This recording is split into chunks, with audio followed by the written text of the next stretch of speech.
Hi guys, welcome back to a new episode of Crazy Gamers. Today in this video, I'm gonna show you how you can log out of Facebook on 8ballpool's account. Keep watching the video till the end. To log out of Facebook on 8ballpool's account, firstly go ahead and launch open your 8ballpool application. The homepage of 8ballpool application will appear on the screen. Now to log out of your Facebook logged into your 8ballpool's account, tap on little gear icon at the bottom left corner of the page. From the pop-up, click on Logout.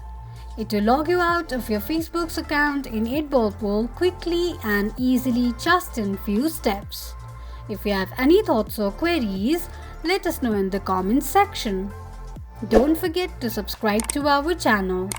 Also press the notification bell icon so that YouTube will notify you whenever we post a new video. I hope this video was helpful to you. Thank you so much for watching.